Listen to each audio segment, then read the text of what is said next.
할렐루야. 네, 이 자리에 오신 성도 여러분들을 사랑하고 축복합니다.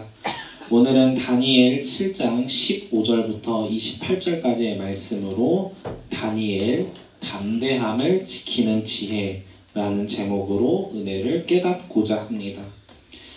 다니엘 7장은 1장부터 6장까지의 이야기 파트와 연결하면서 앞으로 다니엘이 보는 묵시와 환상을 어떻게 이해해야 하는지를 보여주는 개관하는 장입니다. 그렇기에 7장을 이해하는 것은 다니엘 전체를 관통하는 다니엘이라는 책이 왜 쓰여졌고 도대체 무엇을 말하려고 하는 것인지를 알 수 있는 대목이라고 말할 수 있습니다. 그렇다면 7장에서 다니엘은 어떤 환상을 보았는가 간략하게 말씀드리겠습니다. 다니엘은 첫 번째 환상으로 한 바다를 봅니다. 이 바다에 하나님의 바람, 루아흐, 하나님의 영이 불어오는데 바다가 하나님의 영을 거부했습니다. 격동했습니다. 창세기 1장의 바다와는 다르게 하나님의 질서를 받아들이지 않습니다. 그리고 하나님의 영을 거부하는, 하나님의 통치를 거부하는 바다의 악함이 구체화되는데 그 모습이 바다에서 나온 4마리의 짐승이었습니다. 중요한 건 이 짐승 4마리를 심판하는 인자 같으니 사람같이 보이는 자가 반드시 온다라는 것이었습니다. 그리고 인자 같은 이가 올 때에 성도들은 하나님과 함께 보좌에 앉아서 하나님의 통치에 참여한다라는 거였습니다. 자, 그런데 지금까지 우리가 본 것은 다니엘의 환상 자체만 보았습니다. 다니엘이 본 환상을 통해 전달하려는 메시지가 무엇이었는지를 1장부터 6장까지의 본문과 단서들을 통해서 해석해 보았습니다. 이제 우리는 좀 더 심화해서 다니엘이 본 환상을 풀이해주는 천사의 이야기를 통해 도대체 다니엘이 이 환상을 통해 무엇을 말하려고 하는가, 환상의 의미를 말하는 게 아니라 왜 하필 이런 이야기를 했던 것일까에 대한 내용을 알아보려고 합니다. 환상풀이 자체는 해석 단락이 없어도 가능은 했습니다. 그런데 다니엘은 굳이 천사의 환상풀이 단락을 우리에게 전해주고 있습니다. 그 말인즉슨 환상풀이 이야기를 통해서 전달하려는 부분이 있었다는 것을 우리는 생각해 볼 수 있습니다. 다니엘이 중요하게 생각하는 지점, 다니엘 7장의 방점이 이 환상풀이 단락에서 소개되고 있다라는 것입니다. 15절 이하부터 다니엘은 자신이 본 환상에 대해서 번민하는데 천사로부터 이 환상에 대한 의미를 듣게 됩니다. 그래서 17절과 18절을 너무 간단하게 이 환상이 무엇인지 요약해서 설명합니다. 4마리의 짐승은 세상에 일어날 4왕이고 성도들이 나라를 얻을 것이다. 결국은 짐승이 심판을 받고 성도들이 영원한 나라에 동참할 것이다 라고 정리를 합니다. 그런데 여기서 끝내도 되는데 다니엘이 환상풀이를 이어갑니다. 다니엘의 관심사는 이 환상들이 무슨 의미냐를 아는 것보다 4마리의 짐승 가운데 마지막 짐승, 4번째 짐승을 아는 것이었습니다. 4번째 짐승을 확실하게 알려고 반드시 알아야만 했다고 이야기를 합니다. 즉 다니엘의 관심사는, 다니엘이 주목하는 것은 4번째 짐승이 도대체 무엇인가에 대한 내용이었던 것 같아요. 우리 20절부터 22절까지의 말씀을 함께 읽겠습니다. 또 그것의 머리에는 10뿔이 있고 그 외에 또 다른 뿔이 나오매 새 뿔이 그 앞에서 빠졌으며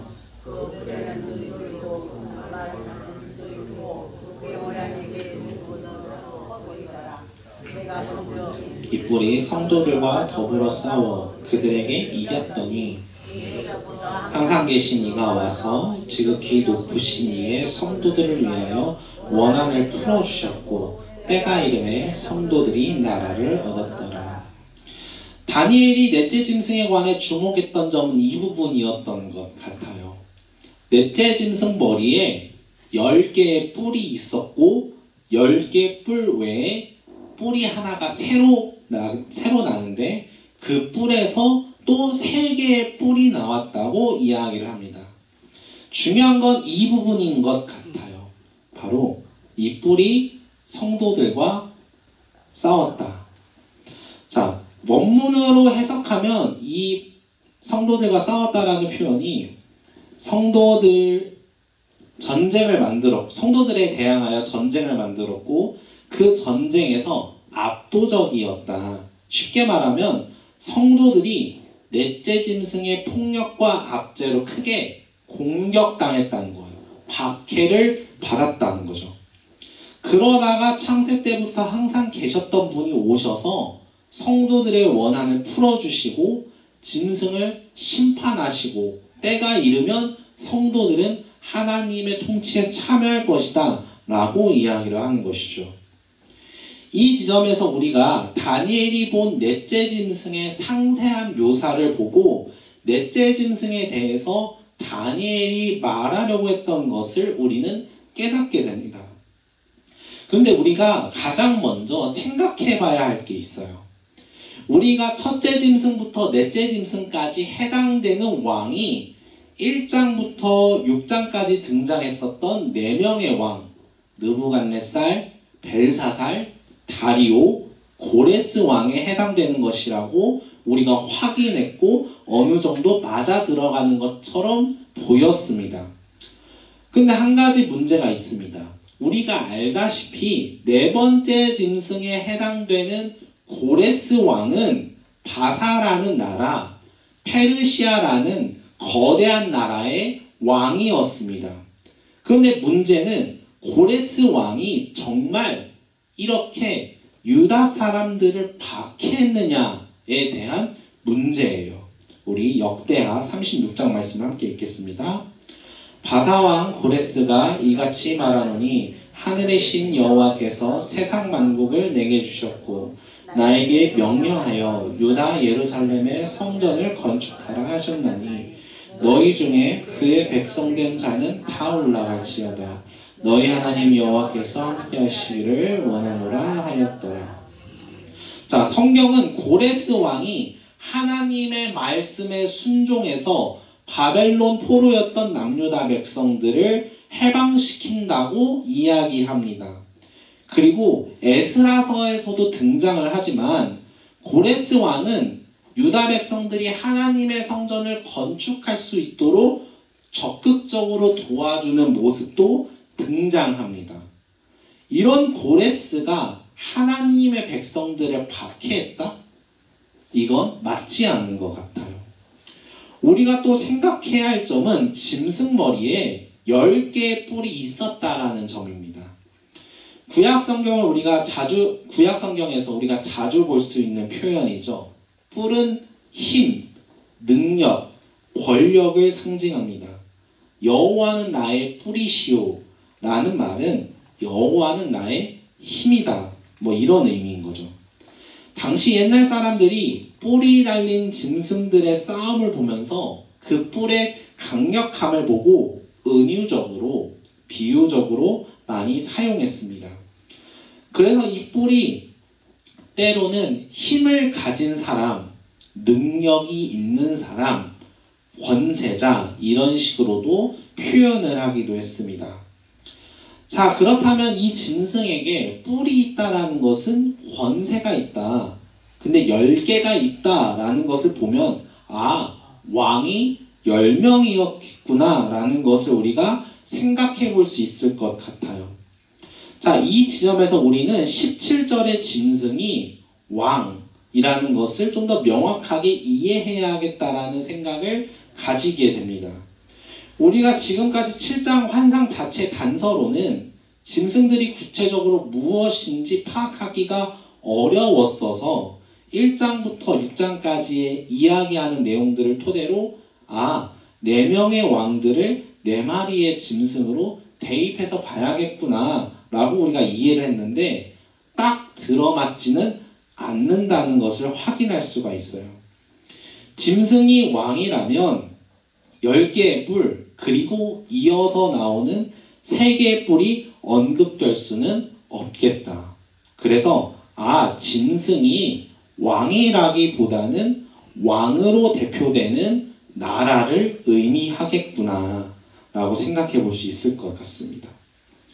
그런 이유에서 1장부터 6장까지에서 언급되고 있는 왕들이 진짜 그 왕을 의미할 수도 있겠지만 다니엘의 시선에서 이 왕들을 아예 묵시문학적으로 썼을 수도 있겠다라는 생각을 할 수 있다는 거죠.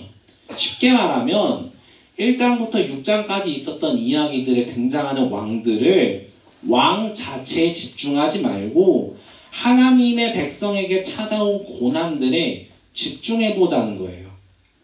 이 왕이 어떤 왕이든지 간에 하나님의 백성들에게 이런 고난들이 찾아올 수 있다는 것을 말하고 있었다라는 거죠. 그런 이유 때문인지는 모르겠는데 23절에서 천사는 짐승들의 정체를 명확하게 이야기합니다. 23절 말씀 함께 읽겠습니다. 모신자가 죄송합니다.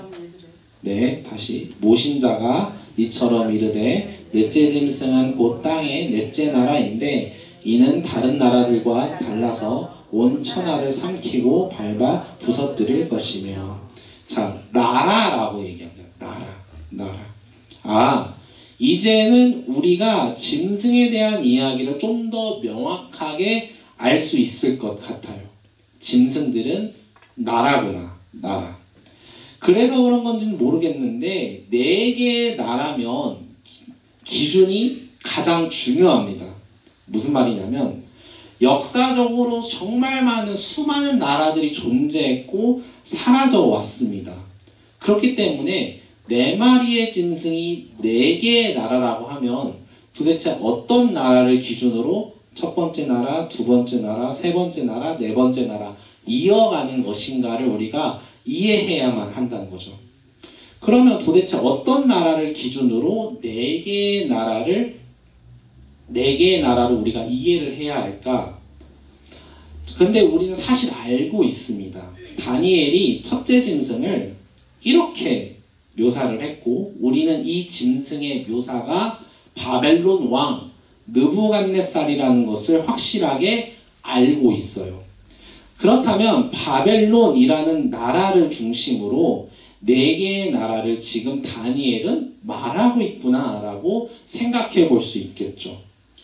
그렇다면 다니엘이 말하고 있는 역사의 이정표는 4개의 짐승, 첫째에서 둘째, 둘째에서 셋째, 셋째에서 넷째로 가는 다니엘이 말하는 역사의 이정표는 지금 바벨론을 시작으로 바벨론, 메데, 바사, 헬라라는 것을 짐작해 볼 수 있습니다.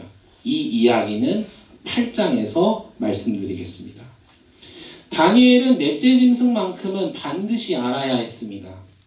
그래서 천사에게 넷째 짐승의 모습 그리고 짐승이 박해하는 하나님의 백성에 대한 상황을 알려달라고 요청합니다. 그래서 천사가 23절 이하에서 환상을 풀이해 줍니다. 우리 23절 이하 말씀을 함께 읽겠습니다. 그 10뿔은 그 나라에서 일어날 10왕이요 그 후에 또 하나가 일어나리니 그는 먼저 있었던 자들과 다르고 또 새 왕을 복종시킬 것이며 그가 장차 지극히 높으신 이를 말로 대적하며 또 지극히 높으신 이의 성도를 괴롭게 할 것이며 그가 또 때와 법을 고치고자 할 것이며 성도들은 그의 손에 붙임 바 되어 한때와 두때와 반때를 지내리라. 아멘. 이제 이 모든 의미를 풀어주게 됩니다. 뿔은 왕입니다. 그 나라에서 세워지는 왕들인데 그 왕들 가운데 성도들과 하나님을 대적하는 왕이 등장한다고 이야기를 합니다. 이 왕은 하나님을 거스를 것입니다. 때와 법을 고치면서 성도들을 박해할 것입니다. 여기서 때와 법이라는 단어가 나왔을 때 우리는 자연스럽게 다니엘 1장부터의 이야기를 떠올릴 수밖에 없습니다. 우리가 1장부터 6장까지의 이야기를 기억하고 있다면 4명의 왕들이 지속적으로 자신의 때를 이어가려고 하는 모습들과 법을 통해 하나님의 백성들을 박해하는 모습들을 우리는 떠올릴 수가 있습니다. 하나님의 백성들을 공격하고 박해하는 모습들이 어떻게 나타날 것인가 이미 다니엘은 1장부터 이야기하고 있었다는 것이죠. 그리고 그 말인즉슨 그렇다면 하나님의 백성들은 그 박해에 대해서 어떻게 반응해야 하는가, 어떻게 이 고난과 박해의 문제에 돌파해야 하는가를 말한다는 것을 우리는 이 지점에서 깨닫게 되는 것이죠. 그런데 계속 우리가 눈에 띄는 게 하나 있습니다. 자꾸 시선이 가는 게 하나 있어요. 이 박해가 어느 때까지 일어나겠느냐의 문제인 것 같습니다. 천사는 다니엘에게 성도들이 한때, 두때, 반때를 지낼 것이다 라고 이야기를 합니다. 이 한때, 두때, 반때 이 시기에 대해서 이런 이야기 저런 이야기 막 할 수 있는데요. 충분히 이 때라고 하는 단어가 이단이라는 단어인데 어떤 분들은 이 때를 하루, 어떤 분들은 일주일, 어떤 분들은 한 달, 어떤 분들은 1년으로 계산해서 이야기를 합니다.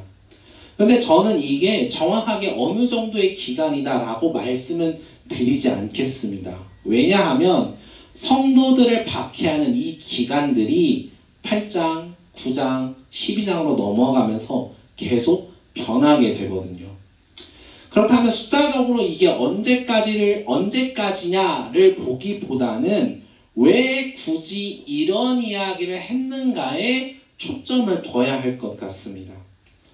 다니엘은 왜 이런 기간을 굳이 언급했던 것일까요? 이것은 사실 다니엘이 넷째 짐승을 주목한 이유이기도 합니다.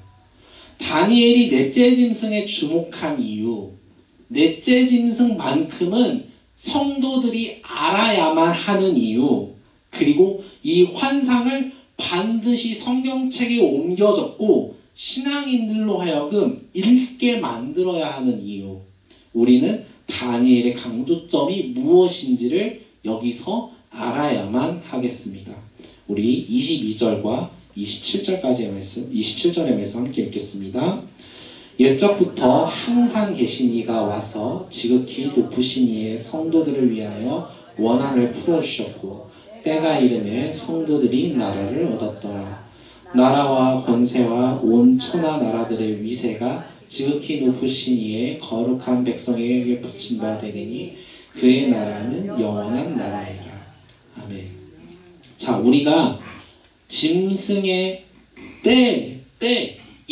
이 때라는 표현을 계속 염두하면서 오늘의 본문을 주의 깊게 읽다 보면 다니엘이 한 가지 중요한 사실을 계속 강조하고 있다는 사실을 발견하게 됩니다. 하나님에 대한 표현, 그리고 하나님이 다스리는 나라에 대한 표현이 항상 영원하다는 것을 계속 강조하고 있어요. 하나님은 항상 계시고 그의 나라는 영원하다는 거예요. 성도들은 항상 계신 하나님을 바라봐야지 때가 있는 짐승을 바라볼 게 아니라는 거예요. 성도들은 영원한 나라에 참여하는 것이지 때가 있는 짐승의 나라에 참여하는 게 아니라는 것이죠. 짐승은 때가 있어요. 성도들은 성도들을 박해하고 아주 두려운 모습으로 세상을 지배하는 듯해요. 때와 법을 계속 고쳐가면서 짐승이 영원할 것처럼 보여요. 하지만 짐승은 결국 때가 있다. 정해진 역사가 있다. 우리가 바라봐야 할 것은 영원할 것 같이 보이는 짐승을 바라보는 게 아니라 창세부터 항상 계신 하나님을 바라보면서 그 하나님이 다스리시는 나라에 참여해야만 한다라는 것이 다니엘의 강조점이라는 거예요. 고난과 핍박이 영원한 것 같아 보여도 잠깐 거쳐가는 시간이라는 거죠. 아마도 다니엘은 이런 이야기를 하고 싶었던 것 같아요. 구체적으로 네 번째 짐승 헬라 제국이 세상을 지배하는 중에 하나님의 백성들이 찾아오는 고난의 모습들은 다니엘 1장부터 소개되고 있었습니다.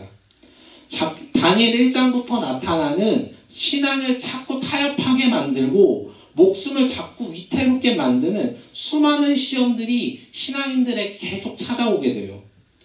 8장부터는 그 상황이 더욱 자세하게 적나라하게 드러나겠지만 그 고난과 박해는 하나님의 백성들에게 몹시 치욕적이고 고통스럽고 힘겨운 상황들이었습니다. 1장부터 6장까지 나타난 고난의 모습뿐만이 아니라 하나님의 이름을 모욕하고 하나님의 이름을 수치스럽게 만들고 하나님의 이름을 붙드는 사람들에게 조롱하는 모습, 더욱이 하나님의 성전을 더럽히는 수치스러운 상황까지 만드는 거예요. 그 상황에서 신앙인들이 지켜야 할 게 있다.